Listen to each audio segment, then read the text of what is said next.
নির্বাচনের আগে আপনি ধার্মিক সাজেন, এটা হচ্ছে ধর্মের নামে রাজনীতি। যেমন খুনি হাসিনা নির্বাচনের আগে মাথায় পট্টি বাঁধত, হাতের মধ্যে তসবি জপত, আর সরাসরি উমরায় চলে যাইতো। ঠিক না ঠিক যদি বলেন। এরপরে যে কওমি অঙ্গনের দাওরায়ে হাদিসের সনদ দিয়েছে নির্বাচনের আগ মুহূর্তে, এগুলা হচ্ছে ধর্মের নামে রাজনীতি। ঠিক না ঠিক বলেন। যে কয়েকদিন আগে একজন বলেছে আমরা শরিয়া আইন মানি না, উনি দেখলাম কয়েকদিন আগে মাথায় টুপি দিয়ে আবার বলতেছে নির্বাচন কাছাকাছি আসছে, তো হঠাৎ করে আবার সেন্স ঠিক হয়ে গেছে না, যে কথা বলছে এই কথা দিয়ে তো বাংলাদেশে রাজনীতি করা যাবে না। কি বলেন? যত বড় নেতা হোক যদি বলে আমরা শরিয়া বিশ্বাস করি না, এর ভোট দেবেন? বুঝলেন না কথাটা? মনে হয় শরিয়া মানে হচ্ছে আল্লাহর আইন। আল্লাহর আইন অস্বীকার করলে মুসলমান থাকে? চিল্লা বলে থাকে। এখন কোন নেতা যদি বলে আমি শরিয়া বিশ্বাস করি না, এরা কি ভোট দেওয়া জায়েজ আছে? হালাল না হারাম? এত ভোট দেওয়া হারাম হয়ে যাবে। হ্যাঁ, বুঝে ফেলেছে যে আমি যে কথা বলেছি মারাত্মক খারাপ হয়ে গেছে। আবার সামনে নির্বাচন, দেখো ওই লোকটা, একই লোক মাথায় টুপি দিয়ে বলা শুরু করছে যে এটা আমাদের কমিটমেন্ট রয়েছে, ক্ষমতায় গেলে আমরা কোরআন সুন্নাহ বিরোধী কিছু করব না। এগুলা হচ্ছে ধর্মের নামে রাজনীতি। ঠিক না ঠিক? দেখবেন নির্বাচনের আগে কয়েক গাড়ি চলে গেছে সরাসরি আপনার শাহজালাল ইয়ামানী রহমাতুল্লাহি আলাইহির মাজার শরীফ জিয়ারত। নির্বাচন আগে যায় না নেতারা? আচ্ছা, দলে দলে মাজারে যায় কেন? কোন বিশ্বাস দিয়ে যায়? মানে এই বাংলাদেশে মাজারপন্থী কিছু লোক আছে, তাদের সিম্পিতি এটা একটু আদায় করার জন্য সরাসরি ওখানে চলে যায়, যাতে করে তারা বুঝতে পারে যে এত খাঁটি সুন্নি মুসলমান। ঠিক না ঠিক বলেন? এই ধোঁকা দিয়ে বোকা বানানোর জন্য এই কাজ। এগুলো হচ্ছে ধর্মের নামে রাজনীতি। আর ধর্মীয় রাজনীতি কোনটা? ধর্মীয় রাজনীতি হচ্ছে নিজে ধর্ম মানে, নিজের পরিবারেও ধর্ম আছে, নিজে ধর্ম প্রচার করে, ব্যক্তি জীবনেও মানে, পারিবারিক জীবনেও মানে, সামাজিক অঙ্গনেও মানে, শিক্ষা প্রতিষ্ঠানেও মানে। এখন ওই ব্যক্তি যদি বলে আমি চাই এই দেশটা কোরআন এবং সুন্নাহ দিয়ে চলুক, ধর্ম দিয়ে চলুক, এই ব্যক্তি ধর্মের নামে রাজনীতি করে না, সেই ব্যক্তি ধর্মীয় রাজনীতি করে। কথাকে আমি বোঝাতে পেরেছি নাকি বেশি কঠিন হয়ে গেল? এর চেয়ে সহজ করে আর কি বলবো? পরিষ্কার করে বলে দিলাম যে নিজের ধর্ম মানে না কিন্তু ধর্মের দোহাই দিয়ে রাজনীতি করে, সে হলো ভণ্ড। সে কি মানে নিজের ধর্ম মানে না কিন্তু ধর্মের নামে রাজনীতি করতে চায়, এটা হলো কি? ভণ্ড। আর নিজে ধর্ম মানে, ধর্ম শুধু মানে না, ধর্মকে এমন ভাবে মানে ধর্মের জন্য সে জেলও খাটতে পারে, ধর্মের জন্য জরিমানাও দিতে পারে, ধর্মের জন্য দেশও ছাড়তে পারে, ধর্মের জন্য ফাঁসির মঞ্চেও চড়তে পারে। কথা বলতে হবে, ঠিক কিনা বলে? সেই ব্যক্তি ধর্মের নামে রাজনীতি করে, সে ধর্মীয় রাজনীতি করে।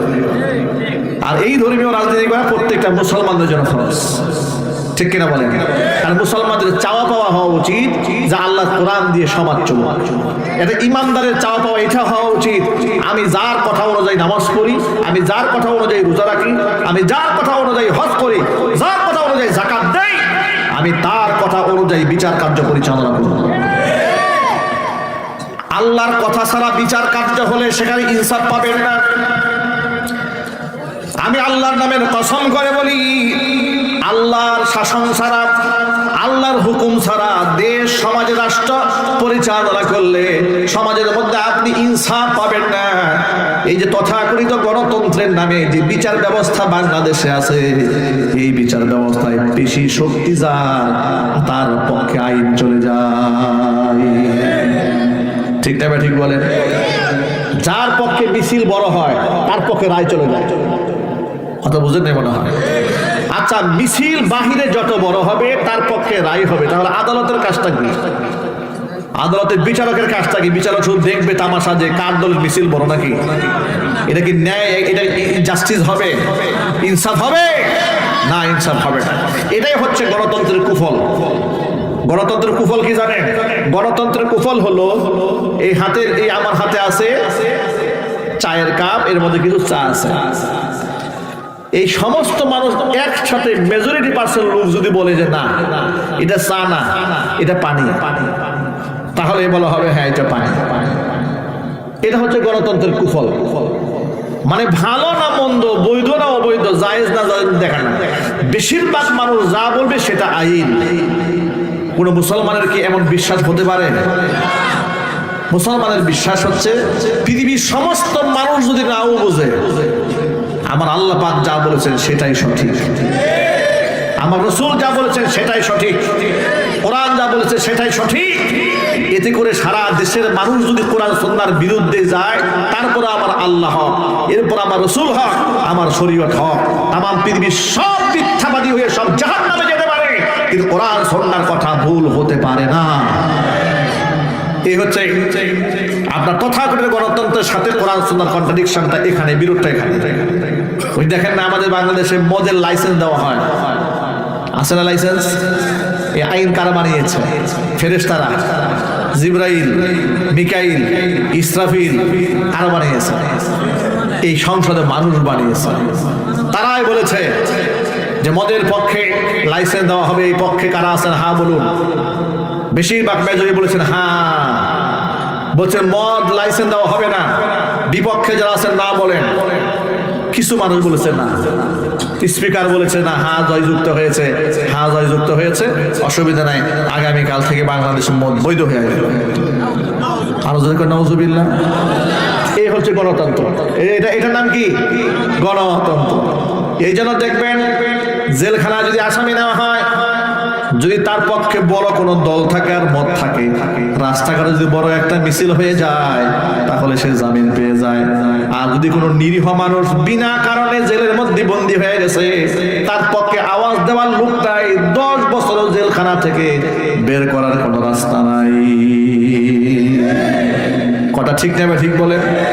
তাহলে এটা কোনো ইনসাফের, এটা কোনো আইন হলো, এটা কোনো বিচার ব্যবস্থা হলো, এটা কোনো সিস্টেম হলো?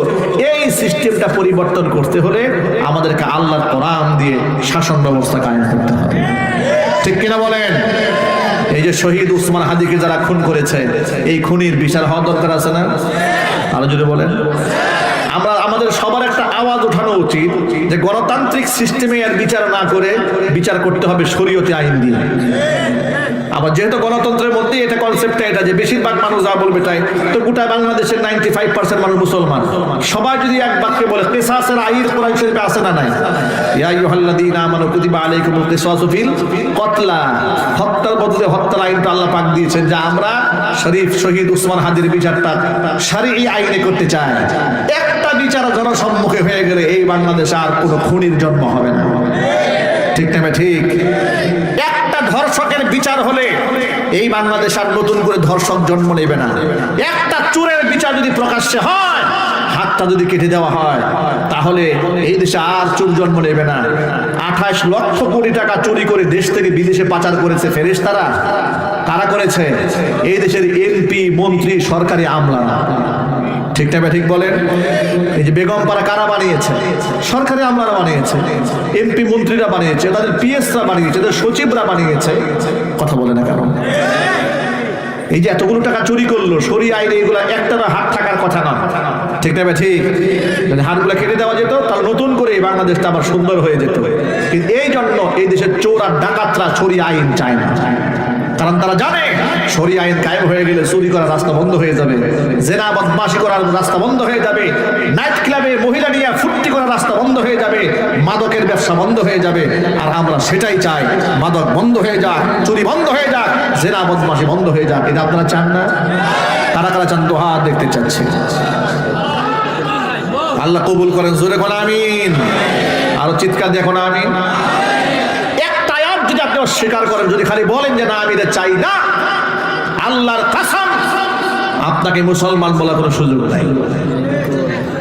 কোরআন মাজিদ আল্লাহ রাব্বুল আলামিন বলেছেন আফাতুমিনুনা বিবা'দিল কিতাবি ওয়া তাকফুরুনা বিবা'দ ফামা জাযাউ মান ইয়াফআলু যালিকা মিনকুম ইল্লা খিzyun ফিল হায়াতিদ দুনিয়া ওয়া ইয়াওমাল কিয়ামাতি ইউরাদ্দুনা ইলা আশাদ্দিল আযাব ওয়া মাল্লাহু বিগাফিলিন আম্মা তা'মালুন।